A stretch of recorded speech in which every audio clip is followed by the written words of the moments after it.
Yo, yo, yo, it's your girl and boy CT. I'm Cindy Barnes. And I'm Travis Barnes. And we are the founders of the Overcomers Podcast. The Overcomers Podcast is designed to help you overcome adversity and live your dreams. Every week we will be sharing stories of people who found their strength in their struggle. The Overcomers Podcast is sponsored by Journey 333, and that's a lot of threes, so let me tell you what it is. It's fitness, coaching, and nutrition. It is a place where we help you to look better, live better, and feel better, and it is mind, body, spirit. Today, we're going to help you get your mind right with our special guest. Hello, Overcomer Nation. I am Cindy Barnes. And I'm Travis Barnes. And we are the founders of the Overcomers Podcast. The Overcomers Podcast is sponsored by Journey 33. That's a place of fitness, coaching, and nutrition where we help people look better, live better, and feel better. And we help them get their minds right, their bodies right, and their spirit right. Today, I got someone that's going to help us do that for you. He is a friend. He is a fellow masterminder. In fact, he's not just a masterminder. He's a coach of the masterminders, right? So, I mean, he's that status, okay? As well, he's a presenter in the industry. He is the co-creator of Spartan DEKA. That's where he's spending most of his time these days. I can't wait for him to tell you all about this DEKA branch of Spartan. It's just so cool how they're changing lives, and he's part of that big vision to get, I think it's like 100 million people off the couch. So that's just fantastic. So Jarod Cogswell, welcome to the show. All right. Hey, guys, thank you for having me. This is an honor. I made the cut somehow. Oh, man, made the cut. You're a busy guy. We tried to connect a few times on this. I'm so glad, thank you for sharing your time with us today. But let's get right into it. I mean, you have done so much in the industry. I've enjoyed watching you present and, reading the things that you've wrote for the industry, and you've been a business consultant to multiple businesses, and you're a coach in the mastermind. Let's just get a little history here. What brought you into fitness? Honestly, it happened a long time ago. It's almost embarrassing to say, guys, but I started in this business when I was 18 years old, and I never thought it was going to be actually a career because I loved it so much, and so here we are 32 plus years later, and I'm still in the game somehow. And but in all honesty, I loved fitness myself. I had an uncle that was just a fitness fanatic, and he would drag me to the gym. And that's where I really fell in love with fitness, lifting weights. I guess back then when you're a high school kid, it was like one way to get better at sports, but it was another way to meet girls. And right. So, but I started out, I worked at a club and I worked the front desk, and eventually I became one of the youngest certified personal trainers in the country at the time. I was 19. I got my ACE certification, and I was really just proud of it. And I was a young guy. I'd get up early mornings, work my shifts, work with clients. And I never really, like I said, envisioned that this was going to be my career because I loved it so much. But I just continue to kind of climb through the ranks. In addition to the training, I got some management opportunities early on. And then, after college, I landed a position with Leisure Sports as their wellness director at their Club Sport branded facility in Pleasanton, California. And then soon after that, I was offered a general manager position in Mammoth Lakes, California. And what I loved about Mammoth was I was a snowboarder, and I could go, climb mountains, snowboard down mountains, and be the general manager of an athletic club. So that really kind of helped me or propel me for the next step. And I went back to work for Club Sport up in Oregon. And I managed a large fitness resort for 14 years. So it was 140,000 square feet. We had 17,000 members, 350 employees. And it was really a special era in my career. And, and then one thing leads to another. You go, build your own gym, and you getting an interesting partnership relationship issue, and next thing you know, you're just continue to carry on because you have to believe in the power of networking, right? So you get these opportunities that you don't even see coming. So then I got invited to participate as a coach for Alpha Warrior and work with the U.S. Army. I met a Yancy Culp there, the other co-creator of DEKA. We didn't know what, even the type of friendship we were going to have, that sprouted from that experience with Alpha Warrior. Now that Alpha Warrior, was that a TV produced, or was that? Yeah, it was on it was a military channel, and man, I'll tell you what, working with the military, Yancy and I always referred to them as our country's most important athletes. Mm-hmm. And it was really a special experience because not only are you helping these young people physically, but also building upon their mental and their emotional skills as well. And it was really one of the most special moments of my career is working with them. And it was televised. We had 6 different teams. They were all from different regions of the world.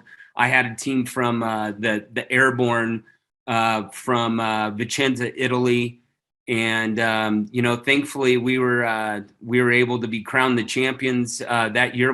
Yancy and I shared a 16-foot RV out at Fort Bragg. Like, we didn't know each other, and for 16 days we're in this 16-footer together. And I'll tell you what, it was like every single day, even though we were competing, we were lighting one another up, right? Yeah. And but small. his team and I, we were battling for first and second the whole time, and we got him at the end. Yeah, so that's so cool. That is so cool. And then later, I think where you're about to take us, where that relationship led you.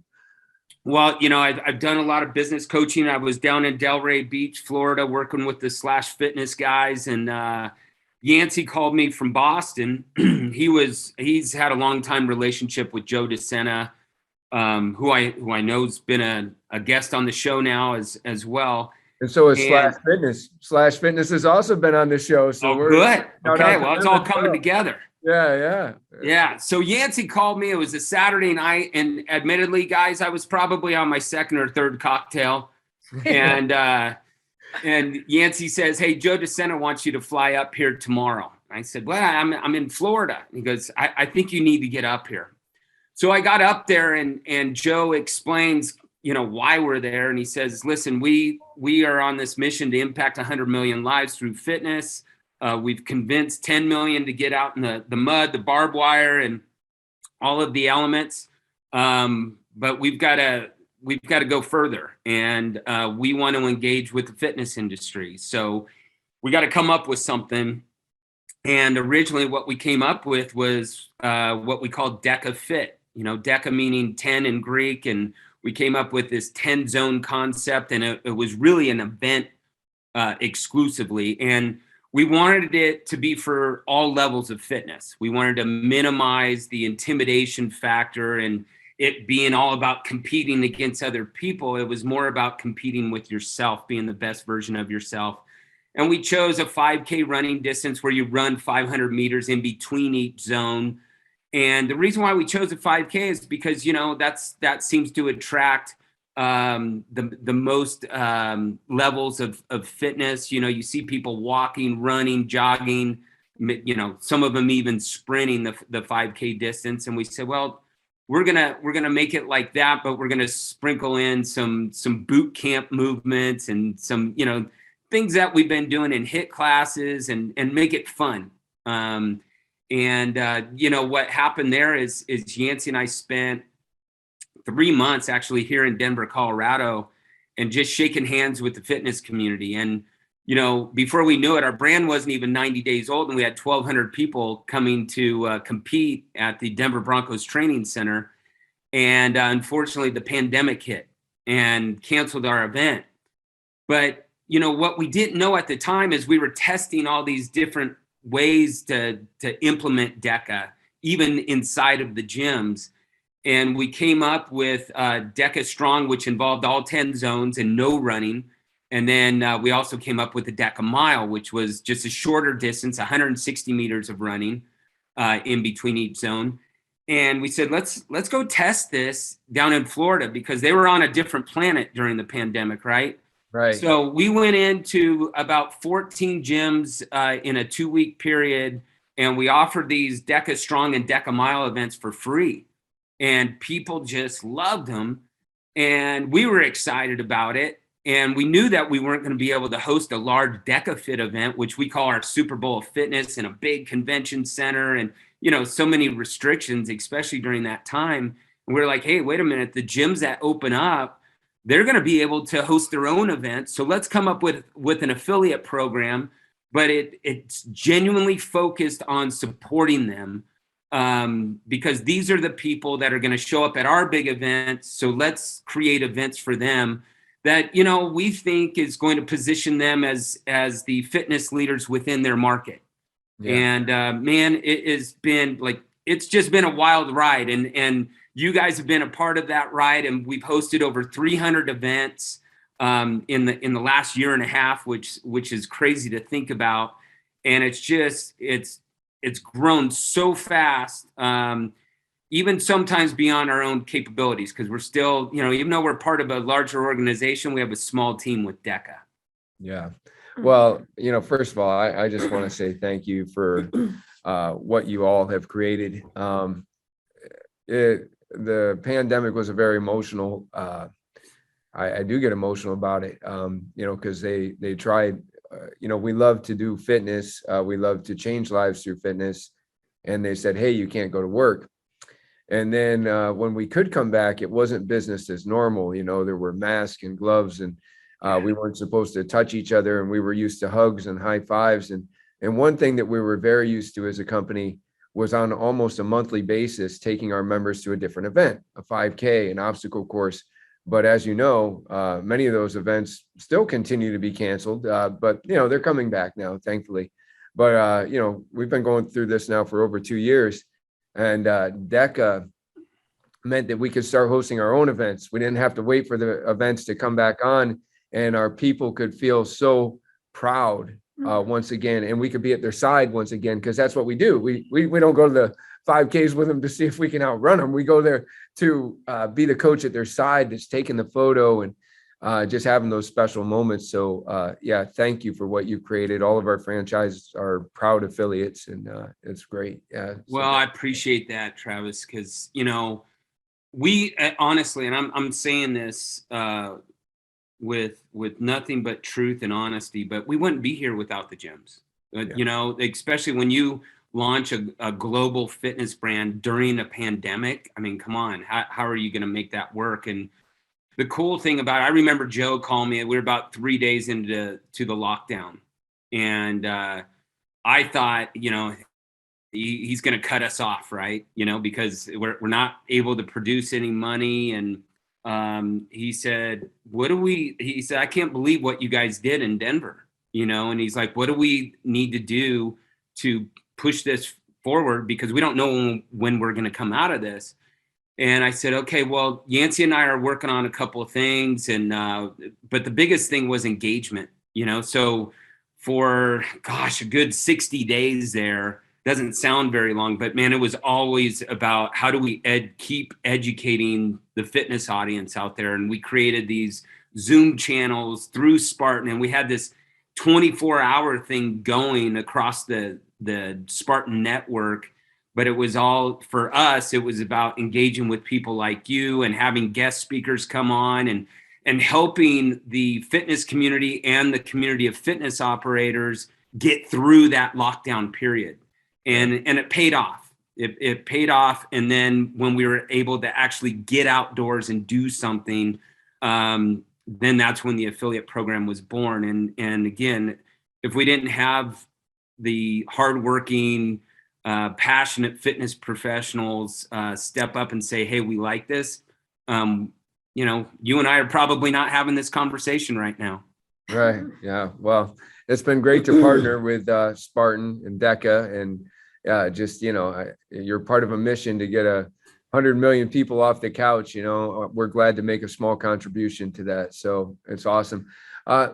Let me ask you, we've talked about some pretty important milestones. You're a co-creator of DEKA. You're a key player in the Spartan organization. You're a Todd Durkin Mastermind coach. We mentioned a lot of the different fitness accomplishments and places that you've led. How has adversity shaped your life? Well, I think we can look back at a lot of different examples of adversity, and adversity, I think, is defined differently for everybody based on their experiences. I could think back to, divorce. Divorce is a challenge in life, a big thing to overcome. Lost friends. I've been a climber for the last 30 years myself, and have lost some, in a 4-year period, lost 3 of my best friends. I've been in a situation where I've had all this success in the fitness business, but I've also had failure. I mentioned earlier, I was a gym owner. I was a proud gym owner, and unfortunately we didn't make it work, is the bottom line. And that's something that sticks with me. That list can go on, right? But I think we all have to count our wins too, because usually that list, if we look objectively at ourselves, we need to remind ourselves of those wins, because that gives us the confidence to keep pushing forward. I think even as a climber, for example, I use a lot of climbing analogies in my head. I tell people, keep climbing no matter what, right? And I've been in situations where I've almost died up on the top of Mount Hood, for example. I think what it does is it helps you understand who you are on the inside.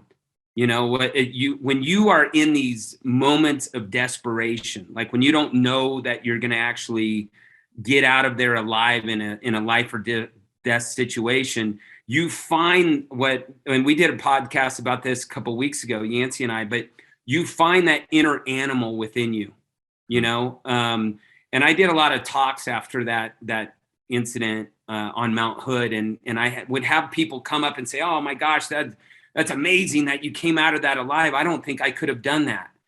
And I've told every single person this. I said, yeah, you would have. Yeah. You just don't know until you have to dig that deep. And Travis, obviously, man, your story, you know that there's something, there's a higher power, there's a different spirit that lives inside of you that you don't always get to see.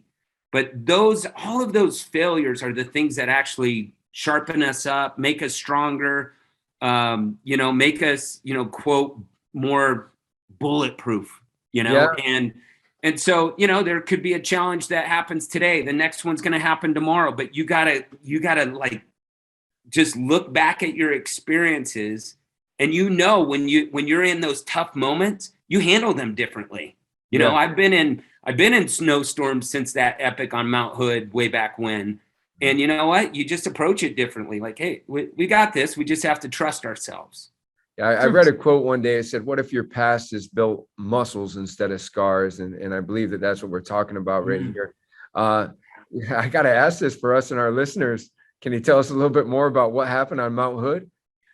Yeah, I think, again, when I approached that, I was younger. I was definitely more aggressive. I knew, we were going to be climbing a route on the west face of Mount Hood. And if you've ever been to Mount Hood, it's a beautiful mountain, and it's got all these different perspectives of it. And climbing, we were climbing a route called the Reed Head Wall. And unfortunately, we got off route, and weather came in. And we thought, from the weather forecast, it looked like a little bit of weather was going to come in. And a lot of weather came in, like to the point of where we couldn't see one another, even though we were roped up to each other. And we got to that point where it was snowing so hard. You kind of get to this point of no return, or no way to retreat and rappel back down the mountain. So our only option at that time, we were so high up, was to climb to the summit of the mountain and find the easier way down, which is on the south side of the mountain. And so, you know, we left. I remember leaving for that climb at 4 a.m.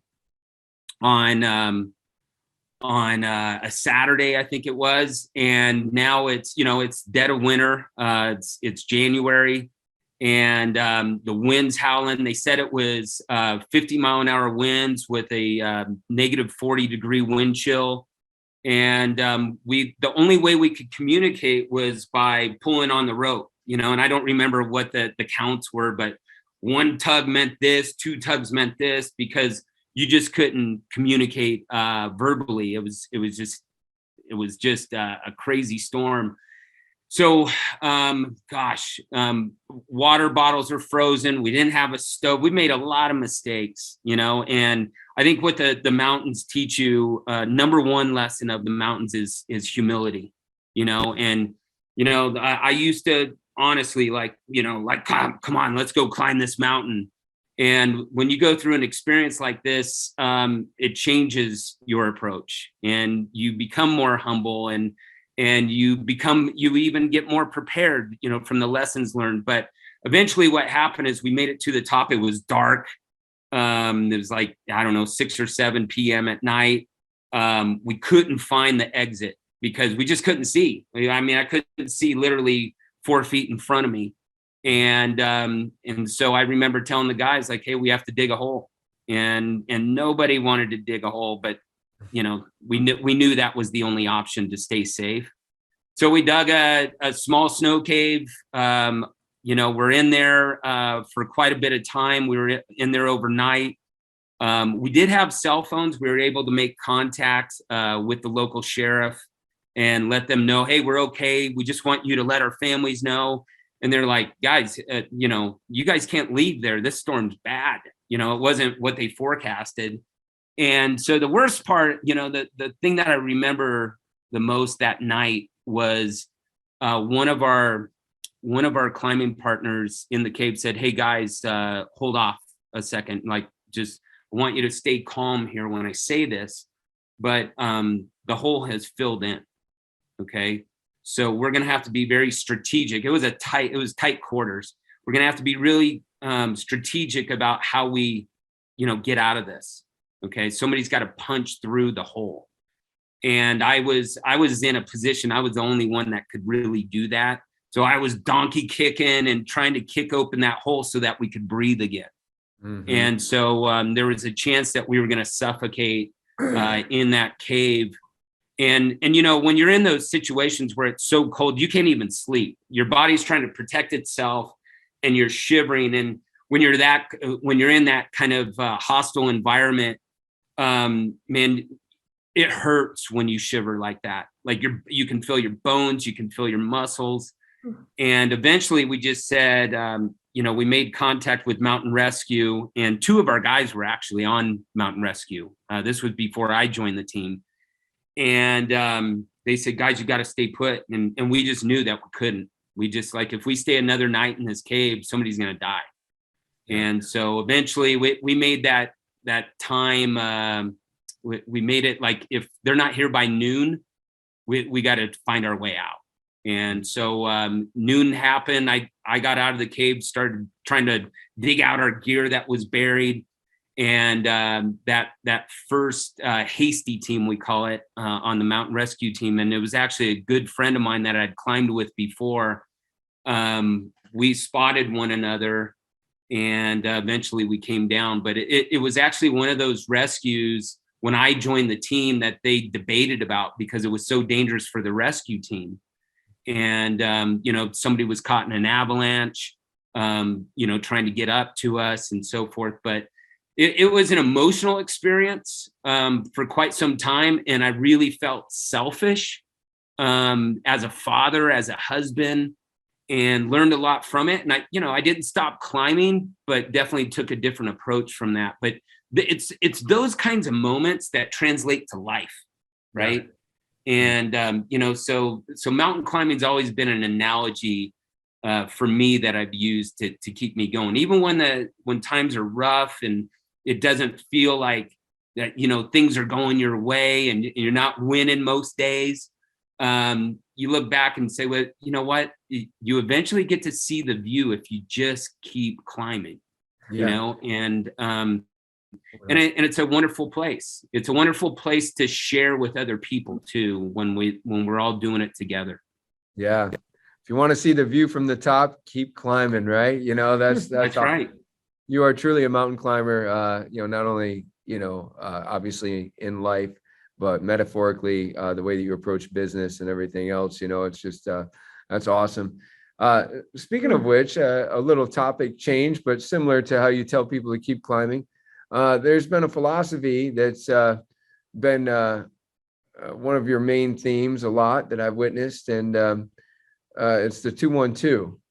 Now, there's probably a lot of listeners that may not know about that, but you know, what does that mean to you? And, you know, I've heard you coach people on it. And if you could just tell our audience a little bit about that. Well, you know, our good friend and mentor, Todd Durkin, you know, Todd introduced me to a lot of different philosophies and thinking. And so I want to make sure I give him the credit for it, because he's had an impact on my life. I know he's had an impact on yours as well. And just the fitness community in general. But I found Todd, you know, to be somebody that not just motivated me and inspired me, but just led me down different paths. And the 2-1-2 concept, you know, if your audience doesn't know it already, at 211 degrees, you know, water is hot.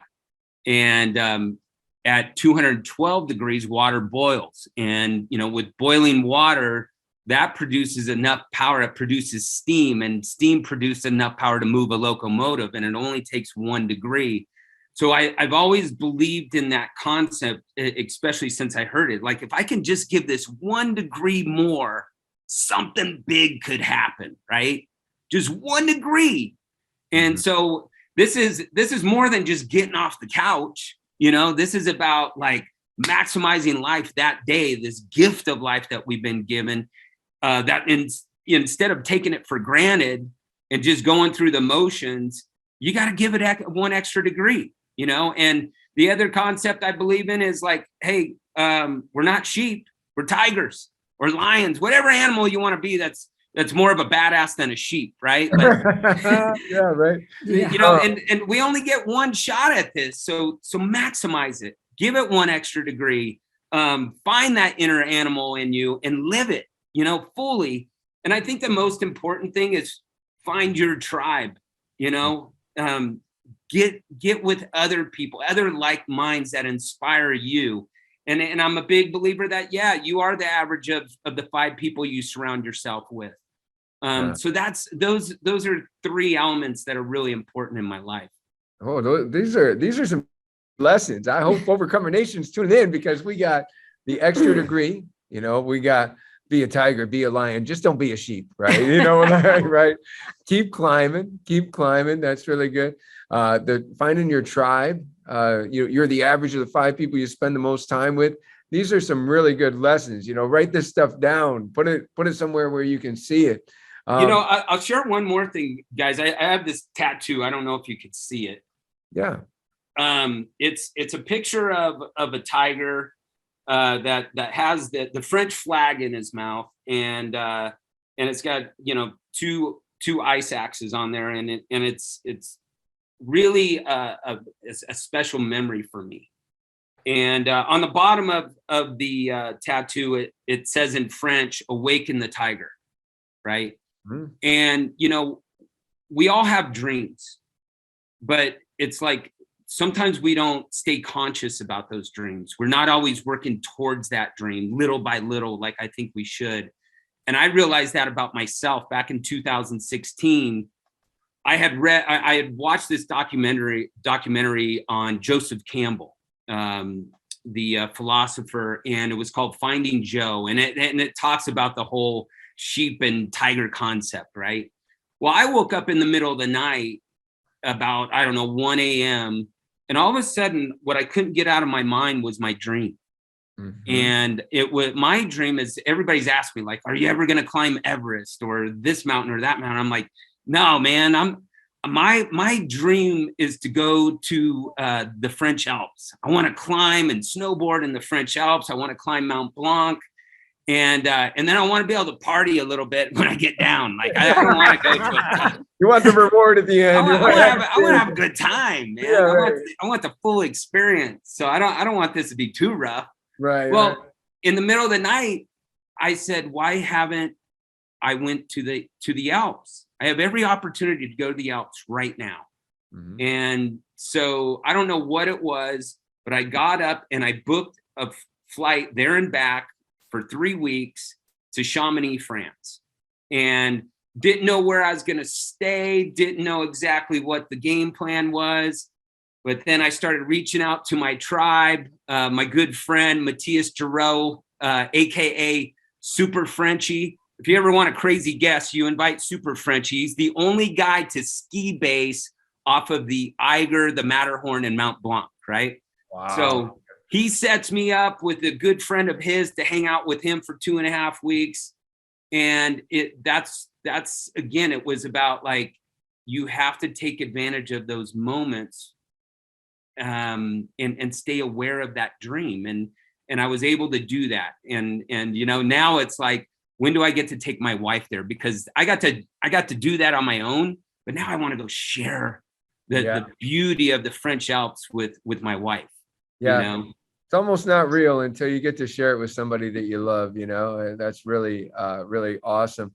What would you say to people? They're like, I have a dream and, it's been in my heart for a while, but I mean, you just woke up in the middle of the night and booked yourself a ticket. Go ahead, say you're going to say it. No, yeah, I was just going to say that just from everything that you've said, like you were in Connecticut and then you're in Florida and apparently you're in Colorado right now, but years ago you were there when the whole climbing thing happened. And it just sounds to me like for the majority of your life, if something has called you, you're like, I'm going, I'm good. Instead of being like, I got family here. I just think that from what you've been saying throughout this whole interview, you're pretty spontaneous, that you will pack up and just go somewhere, whether it's for months or years, if an opportunity arises and you feel it in your soul. Is that accurate? I would also say, some of that, like I mentioned that I felt selfish after that situation on Mount Hood, and climbing and mountaineering and all the time you spend in the mountains can be very selfish time as a father, as a husband. And so I really, kind of learned how to balance that out. And I didn't always make the greatest decisions because I am so spontaneous, but I also believe you have to attack life and you have to take the opportunity when it's given, as long as it's not going to hurt anybody else. Yeah. Right. And I'm proud of those experiences because, when we go back to overcoming adversity and things like that, it's those experiences that make us stronger. They make us more educated. And I think every single place I've been I've expanded my network and my family and my connections and friendships.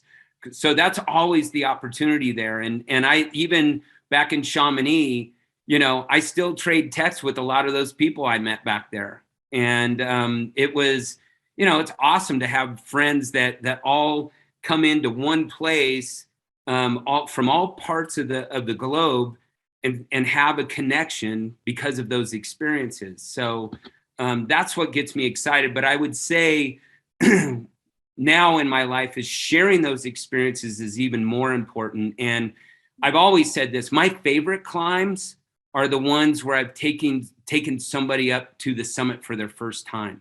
That's the one that really gets me going. And I've always felt that way. And maybe that's the interpersonal trainer in me, but I love celebrating those moments with somebody that's experienced that for the very first time.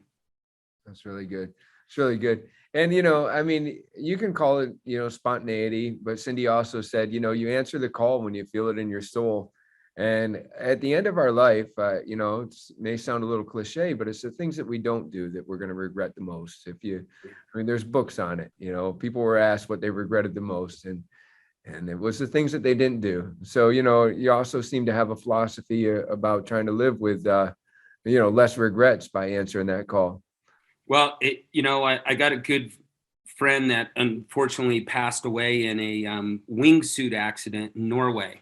And his name was Michael Lemming. And usually in my office, you'll see a picture of Michael. He's jumping out of an air balloon, parachuting and so forth. And I unfortunately, in his celebration of life, I wrote up a speech called "Live Like Lemming."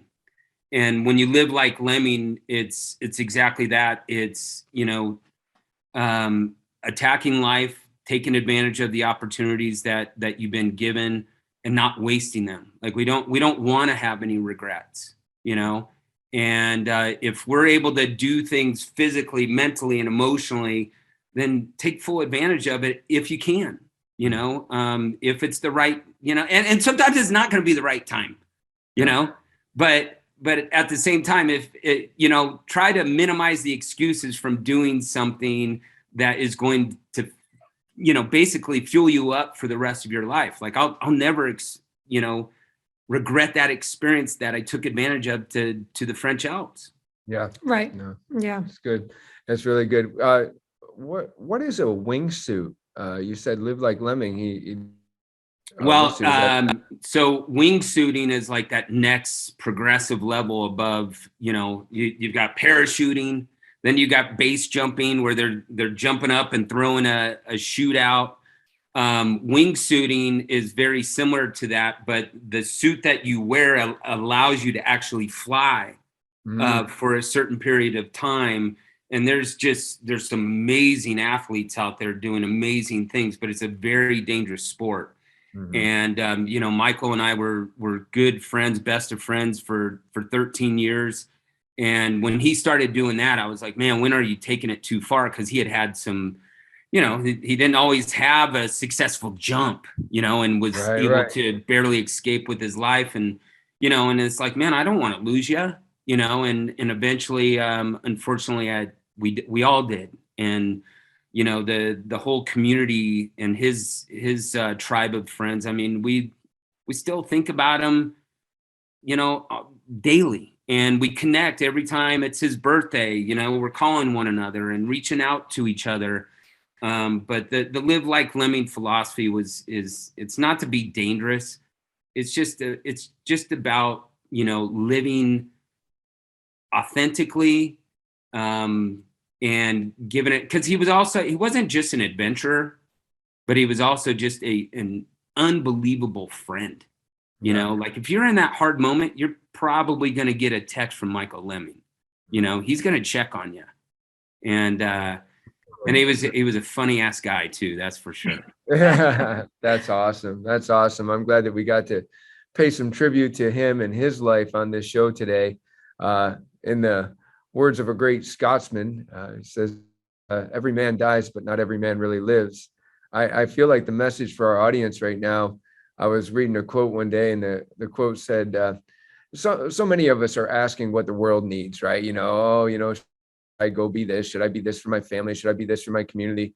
And the quote said, don't ask what the world needs. Ask what makes you come alive and go do it, because what the world needs is more people who have come alive. Right. So it's about embracing life, and I appreciate what you're sharing. As you embrace life, Jarod, what's your vision that you're climbing towards? Tell us where you're heading so that we can follow you as you go and be inspired by you. What's on the roadmap, or what's ahead as we look down the road for DEKA and other things?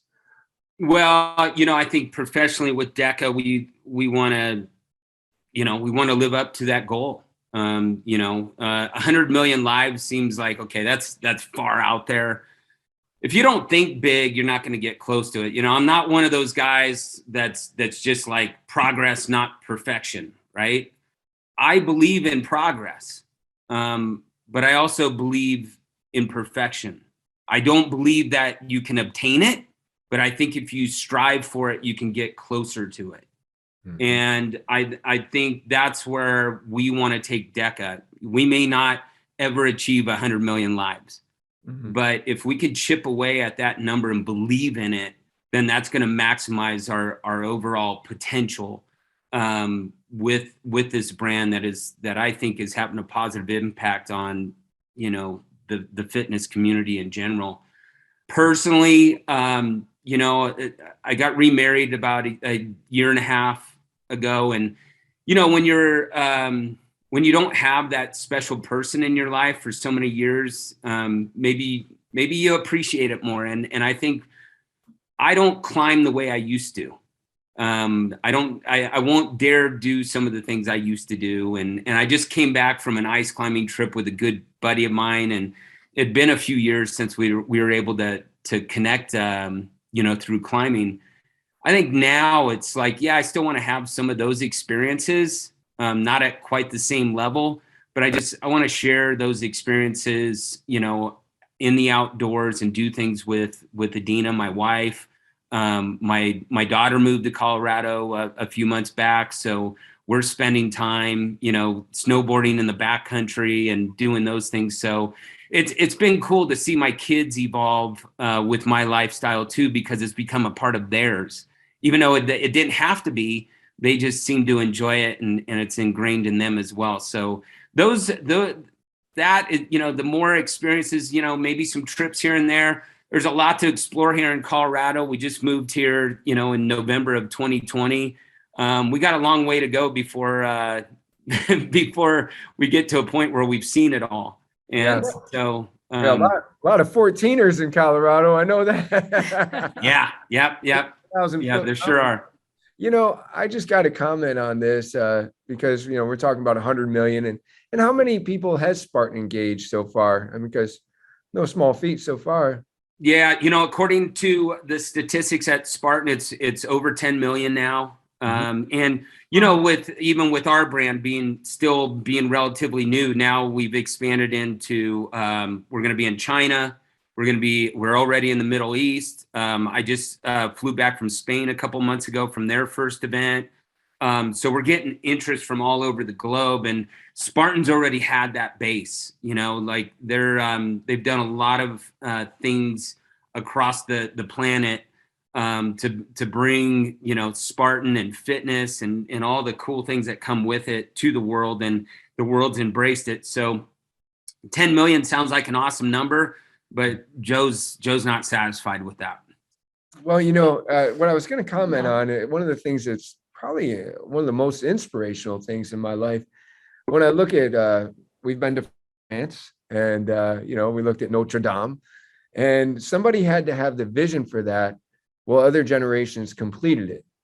Right. I remember the story of Walt Disney, and he was being interviewed when he was near death. And he was asked if he was sad that he wouldn't see Space Mountain. And he said, well, don't you understand? If I didn't see it, you never would have.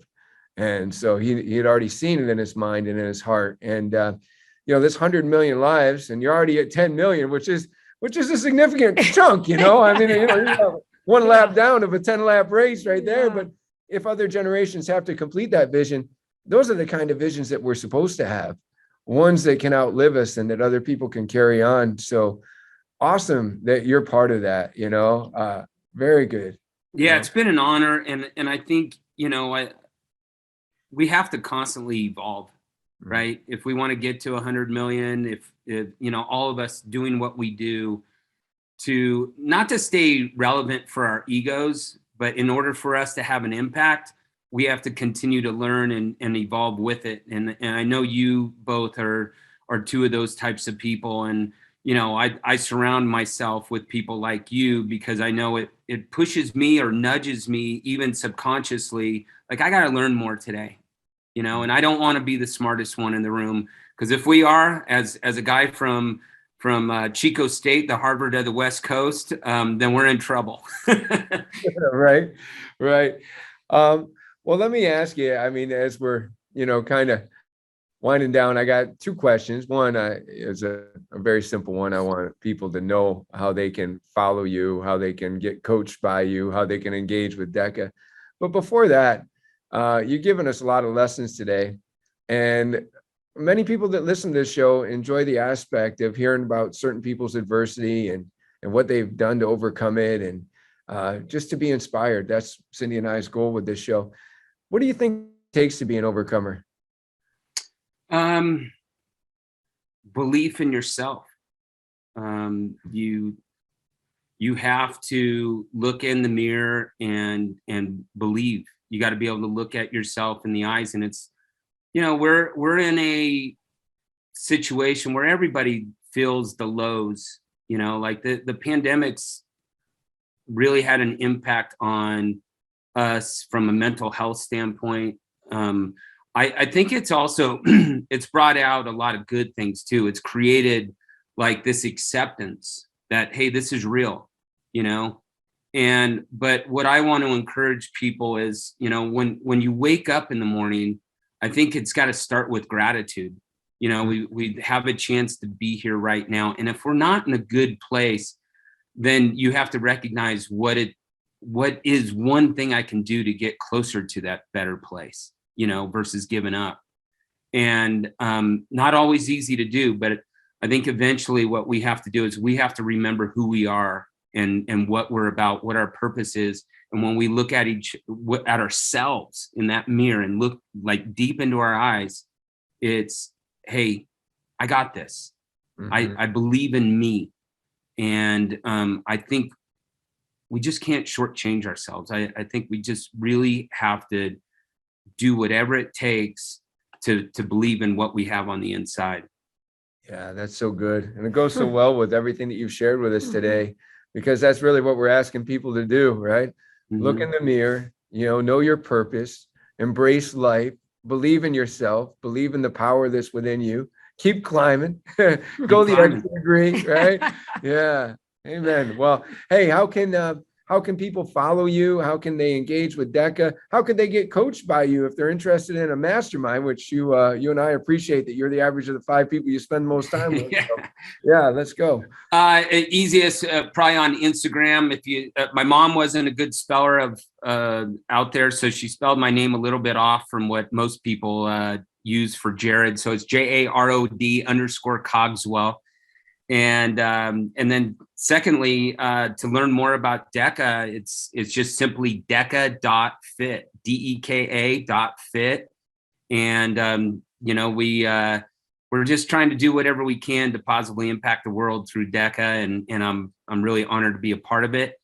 Guys, I'm honored to be on here with you, to be asked to be a guest on your show and the cause and purpose of it means a lot. Thank you. Well, thank you. You've been an awesome guest, and thank you for sharing so generously and vulnerably with our audience. Yeah. You've been awesome. Thank you. All right. Thank you. Thanks for listening, Overcomer Nation. Make sure if you haven't already, give us a 5-star rating. Make sure that you share this and subscribe so you can see all of our future content. That's right. And if you'd like to be a guest on a future show, go to overcomers-podcast.com. If you're interested in our franchise opportunities with Journey 333, then go to www.journeyfitness333.com. And finally, if you like what you heard today and you feel like you're somebody that needs a bit more coaching, go to travisbarnes.com.